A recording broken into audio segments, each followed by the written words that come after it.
Super power के जंगी jet लाल सागर से उड़ते हैं, यमन में मंडराते हैं, हूथी पर बम बरसाते हैं, बारूदी धमाके से धरती फटती है, तबाही मचती है। मगर जैसे ही धमाके का शोर थमता है, जवाबी हमला इससे भी जोरदार होता है। हूथी की मिसाइलें उड़ने लगती हैं। रॉकेटबाज ऐसा करारा जवाब देते हैं कि अमेरिका और इजराइल दोनों सहम जाते हैं। दुनिया के सबसे ताकतवर लीडर ट्रंप के लिए यह युद्ध भी मुसीबत बनता जा रहा है। ट्रंप को एक बार फिर से ईरान ने जोर का झटका दिया है।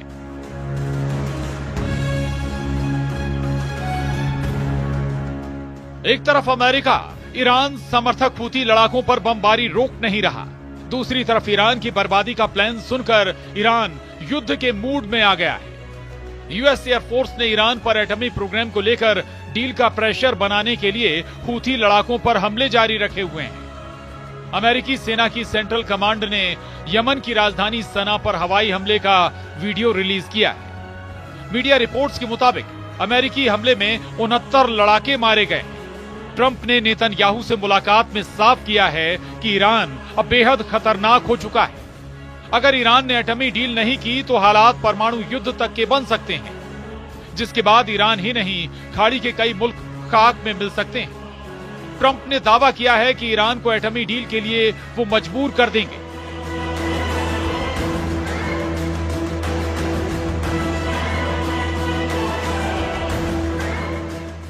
जिसे ट्रंप एटमी बम वर्षक के धमाके दिखा रहे थे, जिसे ट्रंप जंगी बेड़े भेजकर डरा रहे थे, ट्रंप ने जिसे धरती से मिटा देने की धौंस जमाई, उसी ईरान ने सुपर पावर से सीधी टक्कर लेने का ऐलान कर दिया है। ईरान के सुप्रीम लीडर अली खामनेई ने तमाम दुश्मनों के नाम पैगाम जारी कर महायुद्ध की चेतावनी दे डाली है। ईरान ने अपने लड़ाका फोर्स की तबाही के बाद उन सभी देशों को दहलाने का ऐलान किया है जिन्होंने अमेरिका और इजराइल की मदद की है। अली खामनेई का दिमाग गर्म है।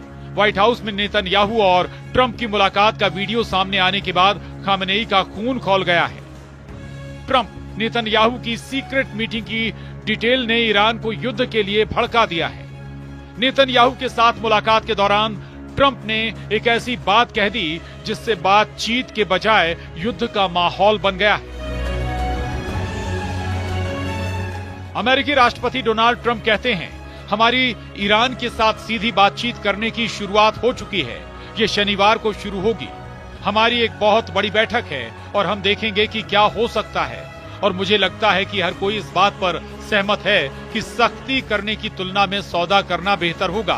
और लड़ाई ऐसी चीज नहीं है जिसमें मैं शामिल होना चाहता हूं। और सही बताऊं तो इजराइल भी नहीं चाहता अगर वो इससे बच सकते हैं। इसलिए हम देखेंगे कि क्या हम इससे बच सकते हैं।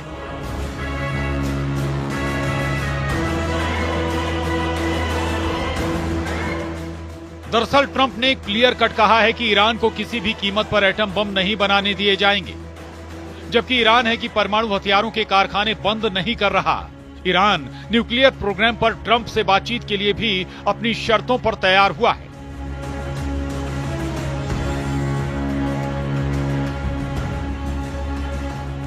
दरअसल ट्रंप कई बार ये धमकी दे चुके हैं कि ईरान उनसे एटमी डील पर सीधी बात करे, जबकि ईरान ने तीसरे पक्ष की मौजूदगी में एटमी डील की बात कही है। ईरान ने अमेरिका को ओमान में परमाणु प्रोग्राम पर बातचीत के लिए भी बुला लिया है, लेकिन खामनेई एटमी प्रोग्राम को बंद करने के बिल्कुल भी मूड में नहीं है। ईरान के विदेश मंत्री सईद अब्बास अरागची ने ट्रंप को दो टूक लहजे में मैसेज दिया है कि ईरान का परमाणु कार्यक्रम शांति के लिए है, जिसे जारी रखा जाएगा। तो फिर ओमान में होने जा रही अमेरिका ईरान की मीटिंग में क्या होगा, जिसके लिए दोनों देशों ने हामी भरी है। ईरान के विदेश मंत्री ने सोशल प्लेटफॉर्म पर मैसेज देकर कहा है कि गेंद ट्रंप के पाले में है। तय उन्हें करना है कि युद्ध होगा या फिर शांति बहाली होगी। वह ईरान के अचानक आक्रामक रुख अपनाने की वजह यमन में अमेरिका को मिली नाकामी मानी जा रही है। 15 मार्च से अमेरिका ने यमन में हूथी लड़ाकों पर बमबारी शुरू की। पहले जंगी जेट और फिर एटमी बम वर्षक से बारूद बरसाकर ट्रंप ने हूथी लड़ाकों का सफाया किया। हालांकि 3 हफ्ते से ज्यादा चले हमले में अमेरिका को हासिल कुछ नहीं हुआ। हूथी लड़ाकों ने जवाबी हमलों में अमेरिका इजराइल को दहला रखा है।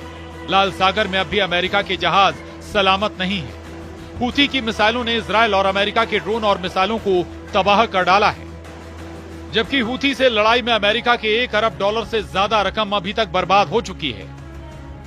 वहीं अमेरिका ने हूथी के खिलाफ ऑपरेशन में अपने 6 परमाणु बम, वर्षक और 2 जंगी बेड़े लगा रखे हैं। तो वहीं अमेरिका दावा कर रहा है कि अब तक हूथी के 80 टॉप कमांडर मारे जा चुके हैं। वहीं हालांकि हकीकत में अब तक Houthi chief Abdul Malik Houthi को अमेरिका छू तक नहीं पाया है।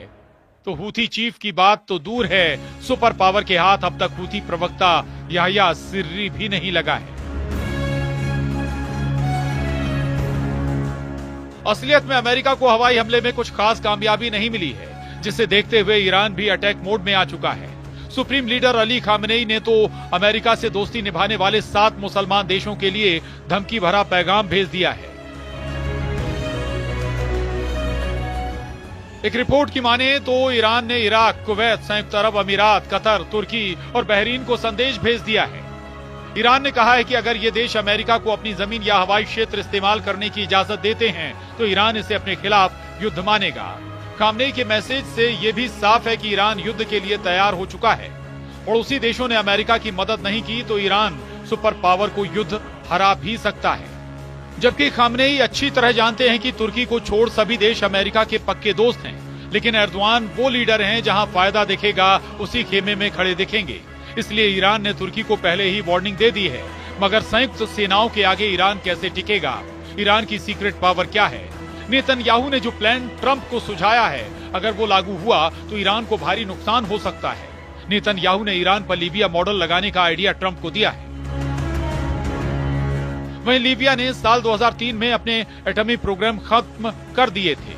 लीबिया के न्यूक्लियर उपकरणों को दूसरे देश में भेज दिया गया था और असल में लीबिया के न्यूक्लियर प्रोग्राम की शुरुआत होती उससे पहले ही तालाबंदी करवा दी गई थी। वहीं ईरान एटम बम बनाने के लिए कई सालों से जी तोड़ लगा हुआ है।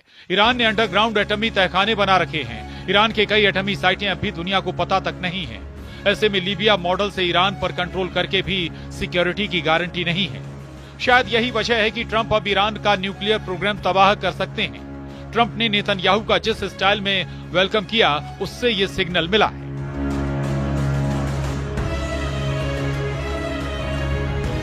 जबकि व्हाइट हाउस में जब नेतन्याहू की अगवानी करने ट्रंप पहुंचे थे तो उन्होंने अपना मुक्का दिखाया था, जिसे दुश्मनों को कुचल डालने का ट्रंप स्टाइल कहा जा रहा है।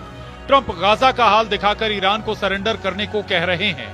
ट्रंप ने दावा किया है कि गाजा युद्ध किसी भी दिन खत्म हो सकता है।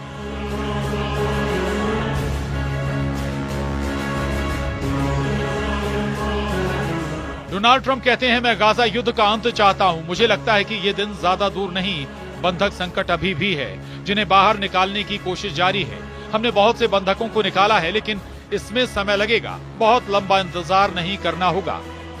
हालांकि ये देखने वाली बात होगी ये युद्ध कब तक रुकता है और क्या वाकई डोनाल्ड ट्रंप अपने मकसद में कामयाब हो पाते हैं।